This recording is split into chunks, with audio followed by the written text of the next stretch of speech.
You have 24 hours to make a decision. You can disappear with $10 million, or become an informant for the Central Intelligence Agency. But if the drug cartel finds out, you risk execution. Before being recruited by the cartel, you were a taxi driver. Now you are their head of security. Your choice will dismantle a $20 billion empire. Think about what that means. A man who once counted spare change on his dashboard every morning is now holding the keys to the most powerful criminal organization in history. Level 1. The past. Before joining the cartel, you were a middle-class engineer with a degree from the University of Los Andes and skills in designing complex infrastructure. But in those days, the economy was collapsing and opportunities were scarce. So you became a taxi driver, working 12-hour shifts just to make ends meet, taking security jobs on the side to survive. But that was never your real identity. You had military training. You were skilled in counterintelligence and surveillance techniques. You knew how to observe without being seen. You knew how to disappear without a trace. Eventually, the cartel found you through security industry connections. To them, you were not a taxi driver. You were an architect. Their offer was simple: unlimited budget, unlimited authority. Design their entire security infrastructure. You hesitated. You understood what it meant. Working for them was not like working for a company. There were no HR departments, no resignation letters. Once you were in for life or death. But the money was enough to secure your family's future. So you accepted. You didn't realize you were building a trap that would eventually capture them all. Level 2. Construction. You arrived at cartel headquarters and began mapping their world. But it wasn't what you expected. They were businessmen.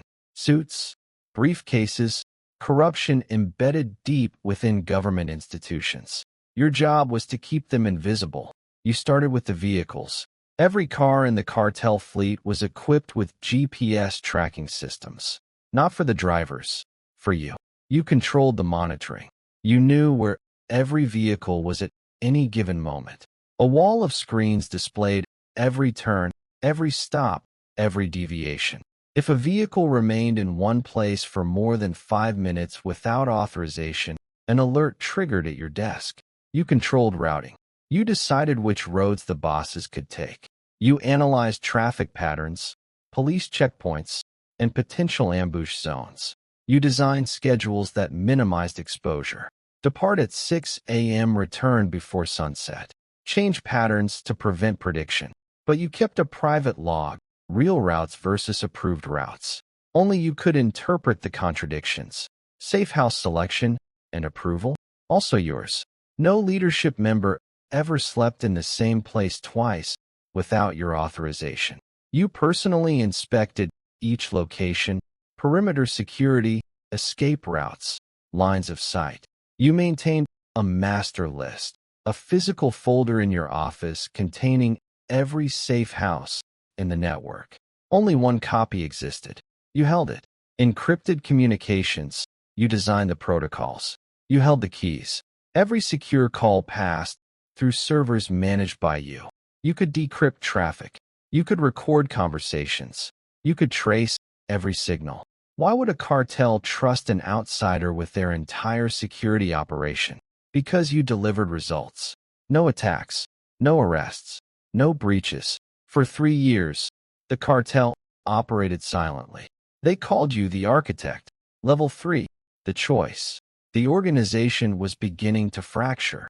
Pressure from remnants, government crackdowns, internal panic. You could feel the end approaching. All you could think about was survival. Because if the empire fell, your family would be dragged into the fire. That's when the DEA contacted you. They offered immunity, protection, and a new identity. You chose survival. You walked into a CIA safe house and placed a folder on the table. This was the moment of betrayal. You signed the agreement. There was no turning back. You now worked for U.S. authorities.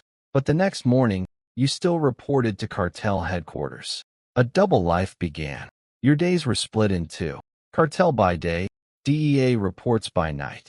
You fragmented information into small pieces, controlled exposure, managed risk. Level 4. The collapse. The operation began. Before the raid, the DEA extracted you to safety. You sat in a secure room, listening to radio traffic. 47 cartel leaders were arrested. $2.3 billion in assets were seized. An entire empire collapsed. They asked one question. Who told you? They would never know the answer. Every security system you built was used against them. The fortress was never breached. The gates were opened from the inside. You entered witness protection, new identity, new life, permanent exile. You could never return. You won, but you lost everything. You live in the shadow of what you created.